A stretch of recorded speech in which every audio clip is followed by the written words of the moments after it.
अस्सलाम वालेकुम जी। दुआ ज़ारा केस के हवाले से आपको एक खुशखबरी देनी है। यहाँ पर जो दुआ ज़ारा की एज है वो अंडर 16 है, यानी वो 16 साल से कम है। और जो मेडिकल बोर्ड सुप्रीम कोर्ट के हुक्म पर बनाया गया था और ये फैसला किया गया था कि दुआ ज़ारा का दोबारा जो है वो मेडिकल टेस्ट होगा, जिसके बाद उनकी उम्र का तयन किया जाएगा। तो अब उनकी उम्र जो है तकरीबन 14 साल और 9 माह, जबकि कुछ डॉक्टर जो है वो तकरीबन 15 साल बता रहे हैं।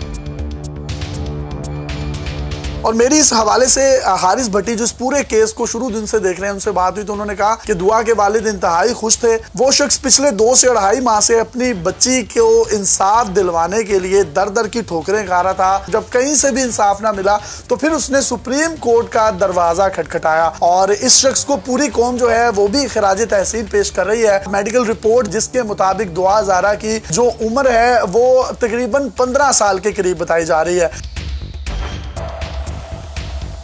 आपको मैं ये बात बताता चलूं कि ये 15 साल या 14 साल की जो एज है, इसको दोबारा से मेडिकल बोर्ड जो कि 11 रुकनी था, उसने इस चीज का फैसला किया है, जिसके अंदर सर्विसेज हॉस्पिटल कराची के कुछ डॉक्टर्स थे। इसके साथ साथ पुलिस की जानिब से एक सर्जन डॉक्टर था, जिन्होंने मिल बैठकर इस तमाम केस का जो है अपने तजुर्बे की रोशनी में जो है वो फैसला किया है।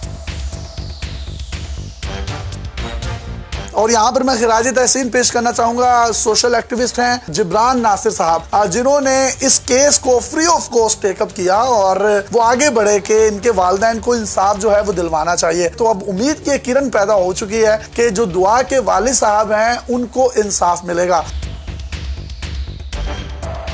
दुआ के वालिदैन को इंसाफ मिलने के साथ साथ अगर दुआ की उम्र 16 साल से कम हुई और अदालत के फैसले की रोशनी में कार्रवाई दुआ के हस्बैंड ज़हीर और उनके अहले खाना के खिलाफ भी की जाएगी, और हो सकता है इसमें चाइल्ड प्रोटेक्शन ब्यूरो जो है वो भी इस केस को टेकअप कर ले, क्योंकि कोई भी अगर माइनर एज होती है तो चाइल्ड प्रोटेक्शन ब्यूरो जो है अपनी मुद्दत में केस चलाता है। उनकी एक स्पेशल जो है वो कोर्ट्स होती हैं, स्पेशल उनके मजिस्ट्रेट्स होते हैं। चाइल्ड प्रोटेक्शन ब्यूरो के जो अपने कवानीन हैं उसके तहत भी इनके खिलाफ मुकदमा दर्ज हो सकते हैं।